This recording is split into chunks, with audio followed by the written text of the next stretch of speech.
Israel की खुफिया agency Mossad वो छलिया है जिसके नाम और काम से दुश्मनों की रूह कांपती है।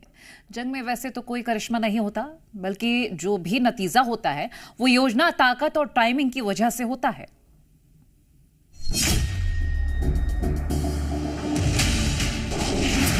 इजराइल और मोसाद का ट्रिपल एच प्लान, जिसमें नेतन्याहू के टारगेट पर है हमास, हिजबुल्ला और हुती, और इजराइल अपने मिशन ट्रिपल एच को बड़े ही सलीके से पूरी प्लानिंग के साथ अंजाम तक पहुंचा रहा है।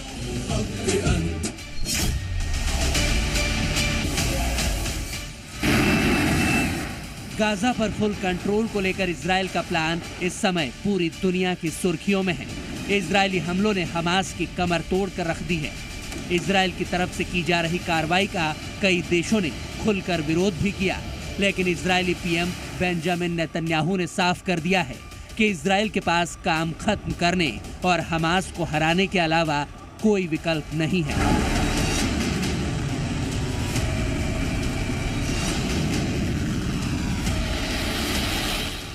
नेतन्याहू ने अपने इस प्रण के साथ गाजा शहर पर कब्जा करने की कार्य योजना को मंजूरी दे दी है।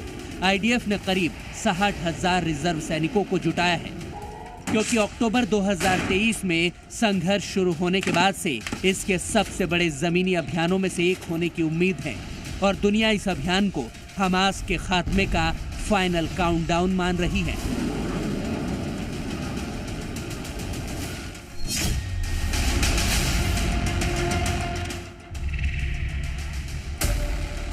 इजराइल के हमलों ने हिजबुल्ला को भी झुकने पर मजबूर कर दिया है। हिजबुल्ला को बीते साल हसन नसरल्ला की मौत ने बड़ा झटका दिया। मोसाद ने अपने अंदाज में ऑपरेशन चलाकर नसरल्ला को उसके घर में ही मौत के घाट उतार दिया था।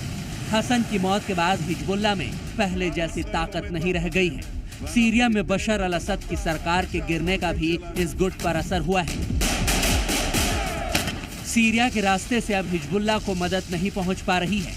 यही वजह है कि लेबनान में ईरान की प्रतिनिधि की तरह माने जाने वाले गुट हिजबुल्ला ने तेहरान पर इजराइल के हमलों के बाद से कोई बड़ी जवाबी कार्रवाई नहीं की है। एक साल पहले तक शायद हिजबुल्ला की ओर से ऐसे मौके पर कड़ी प्रतिक्रिया आती, लेकिन 2023 से लगातार हो रहे इजरायली हमलों से समूह की ताकत कमजोर हुई है, और हिजबुल्ला भी नेतन्याहू और मोसाद के आगे सरेंडर कर चुका है।